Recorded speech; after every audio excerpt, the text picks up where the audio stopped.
भारतर चक्र व्यूहरे धीरे धीरे फसिबारे लागिछि पाकिस्तान।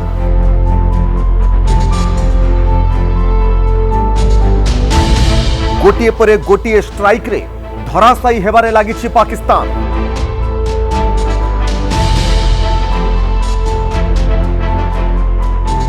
वर्तमान पाकिस्तान उपरे भारतर डिजिटल स्ट्राइक परे पाकिस्तान नो चिंता बढ़ी जाइछि।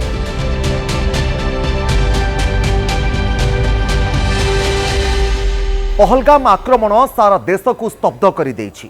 आतंकवादी को उचित जवाब और पाने जवाब देवा पाई भारत पक्षरु जोरदार प्रस्तुति चली। दिनकू दिन बड़ बड़ कार्यानुष्ठान और पदक्षेप निया जाउछि। प्रथमे भारत में बसवास करुवा पाकिस्तान नागरिक मानकू 48 घंटा भितरे देश छाड़िबा को नोटिस जारी करा जायथिला। आउ एबे भारत आरंभ करिछि स्ट्राइक पर स्ट्राइक। डिजिटल स्ट्राइक आरंभ कर देछि भारत। गोटे पर गोटे बड़ एक्शन भारत सरकार पक्षर निया जाउतबा बेले सिंधु नदी पानी बंद करने गोटे बड़ पदक्षेप थिला। आउ एबे डिजिटल स्ट्राइक पर पाकिस्तान छानिया हुई पड़ी। भारत में पाकिस्तान यूट्यूब चैनल को बैन कर दिया जायछि। पहलगाम आतंकी आक्रमण पर यह द्वितीय बड़ कार्यानुष्ठान बोली कहा जाउछि। पाकिस्तान 16टी यूट्यूब चैनल उपरे एभली प्रतिबंधक लगाई भारत सरकार। पूर्वर सोशल मीडिया एक्स रे मध्य पाकिस्तानी वेबसाइट गुड़ी को बैन करा जायथिला। पाकिस्तान ने वर्तमान झेलम नदीर जलस्तर अचानक बढ़िबा कारणरू पाकिस्तान कब्जारे थिबा पीओके रे अलर्ट जारी करा जायछि।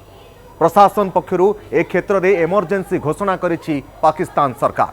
स्थानीय नागरिकों को यथाशीघ्र सुरक्षित स्थान को नियाजिबा पई चेतावनी मध्य दिया जायछि। आ स्थानीय लोकंकर कहवा अनुसार झेलम नदीर जलस्तर अचानक बढ़ी जायथिला, जहा द्वारा गारी दुपट्टा मझई एवं मुजफ्फराबाद भरी अंचल में भयर वातावरण सृष्टि होइछि। बन्या भली परिस्थिति मध्य देखा देछि। मस्जिद लागिथिबा माइक रे पाकिस्तान रे बा पीओके अंचल गुड़ी करे लोकमानकु सतर्क करा जाउछि। आउ एहाकु नै पीओके रे एबे हाहाकार परिस्थिति। पाकिस्तान अधिकारींकर मुंड काम करू नथिबा बेले कोन आगोकु पदक्षेप निया जिवो अधिकांश नेता मंत्री मध्य ताहा बुझी ही पारु नाहंती। आउ ए नहीं भारत विरोध में अभियोग कर चली पाकिस्तान नेता माने। बिना कोनोसी पूर्व सूचना दे अनंतनागर झेलम नदी में भारत पानी छाड़ी देथिबा पाकिस्तानी नेता माने अभियोग करुछंती। आ जहा द्वारा चकोठी सीमा दे पानी पीओके रे प्रवेश करिबा परे वर्तमान पीओके रे हाहाकार परिस्थिति सृष्टि होइछि। सेबटे पाकिस्तानी को 48 घंटे भारत छाड़िबा को निर्देश। भारत में रहुतबा पाकिस्तान नागरिकों पई 48 घंटार डेडलाइन दिया जाइछि। भारत न छाड़िले कड़ा दंड दिया चेतावनी दिया जाइछि। आ भारत न छाड़िले 3 वर्षर जेल दंड सहित 3 लाख टंकार जोरिमाना भोगिबे। आ जहाकु नहीं छानिया हुई पड़ी पाकिस्तान। यार भितर जहाँ खबर आसुछि भारत और पाकिस्तान भितर जो युद्ध आशंका सामना को आसी ताहारी भितर पाक आर्थिक मेरुदंड दोहली गलानी। भारत जो सब कठोर आभिमुख्य ग्रहण करुछि ताहा पाकिस्तान को एक रकम दोहलाई देलानी। देश में हठात दरदाम आकाश छुआ हो जाइछि। आपण सुनिले आश्चर्य हेबे जे पाकिस्तान ने वर्तमान चिकेन केजी 800 चाउल केजी 400 टंका बिक्री होउछि। हाँ क्या गोटे लिटर क्षीरर दाम 300 टंका छुईछि। आउ गोटे पैकेट पाउरुटी किनिबा पई पाकिस्तान लोकों को 170 रु अधिक टंका देबाको पड़ुछि। आउ दर्जने अंडा पई पाकिस्तानी लोकों को वर्तमान 335 टंका पर्यंत खर्च करबाको पड़ुछि। आउ वर्तमान मात्र किछि दिन भितरे एभली परिस्थिति जेतेबेले पाकिस्तान ने देखा गलानी दरदाम आकाश छुआ हेलानी। आगो को कौन परिस्थिति हेबो ताहा चिंता करंतु। आउ एहाकु नै पाकिस्तान एक प्रकार अघोषित हाहाकार परिस्थिति वर्तमान आरंभ हो गलानी। आउ एहा भितरे 3800 कोटी टंकार वाणिज्यिक कारबार मध्य ठप हो जाइछि पाकिस्तान। आ जा खबर आसुछि एहा पाकर दुर्बल आर्थिक मेरुदंड उपरे आउ एक शक्त आघात सदृश। गोटे पटे दरदाम बढ़ुछि, आउ गोटे पटे पाकिस्तान ने एभली भावरे गोटे बड़ शक्त झटका लागिबा परे पाकिस्तान आर्थिक मेरुदंड दोहली जाइछि। आ जहार सीधा प्रभाव पाकिस्तान शेयर मार्केट उपरे पड़ुथिबा देखिबा मिलुछि। खाद्य पानीय औषध अत्यावश्यक सामग्री गुड़िकर दरदाम वर्तमान पाकिस्तान ने हु हु होई बढ़ुछि। जहाकु नहीं पाकिस्तान जनता एवं मुंडरे हाथ दे बसिछन्ति। कौन करिवे कौन न करिवे किछि बुझी ही पारु नाहंती। आ पाकिस्तान नेता मंत्री माने सेमाने एभली परिस्थिति रे पाकिस्तान हाथ छाड़ी विदेश को पलायन करि जाउछन्ति जो माने भारत विरोध में विषोद्गार करुथुले। आउ किछि पाकिस्तानी नेता एमिति रहिछन्ति जो माने एभली परिस्थिति रे परमाणु आक्रमणर फंपा धमक मध्य देउछन्ति, भारत विरोध में विषोद्गार करिबारे लागिछन्ति, किंतु एहार किछि भी फरक भारत उपरे पड़िबो नाही। आउ ठीक एतिकी बेले फंपा बाहास्पट मारुथुबा किछि पाकिस्तानी नेता माने भयरे जनक परे जणे देश छाड़ुथुबा आरंभ मध्य कलेनी।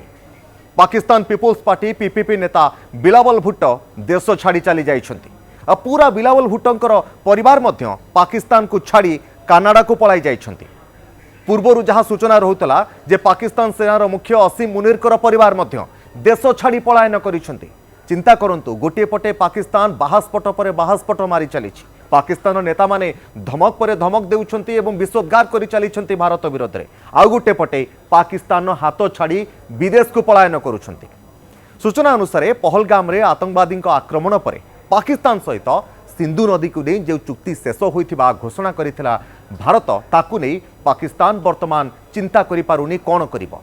यहाँ पर बिलावल भुट्टो भारत को एभली परिस्थिति रे धमक मध्य देई बसिथिले। एबे देश छाड़ी पलाइथिबा कथा सामना को आसीबा परे समस्ते एहाकु नहीं अनेक चर्चा आलोचना करुछन्ति जे प्रकृत रे पाकिस्तान नेता मानकर कोन आभिमुख्य रहिबो।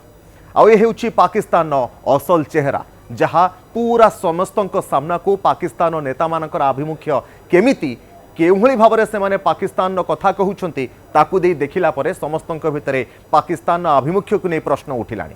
जोंठी पाकिस्तान ने लोकों को भारत विरोध में उस्काउथुबा नेता एबे निजर सुरक्षा पाणी देश छाड़ी अलग स्थान को चली जाउछन्ति, सेमानकर आगो को कौन हेबो ताहा सेमानकु चिंता करिबाकु बाध्य करुछि। तेणु एभली परिस्थिति रे भारत सरकार पक्षरु मध्य गोटिए परे गोटिए दृढ़ पदक्षेप निया जाउथुबा बेले आगो को कौन करिबो पाकिस्तान से मुंड तार काम करू नाही। कारण भारत वर्तमान जो चक्रव्यूह रचना करुछि से चक्रव्यूह भितरे धीरे धीरे पाकिस्तान छंदी होई चलीछि।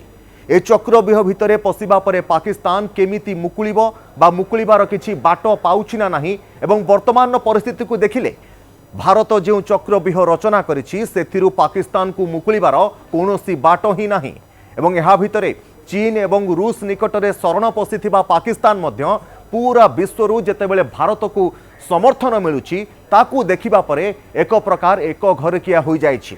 कौन करिबो कौन नाई कूटनैतिक स्तर में भारत सहित केमिति आलोचना करिबो, एभली परिस्थितिर सामना केमिति करिबो, भारत सरकार कड़ा आभिमुख्य को केमिति पाकिस्तान सामना करिबो से उत्तर वर्तमान पाकिस्तान पाउ नाही।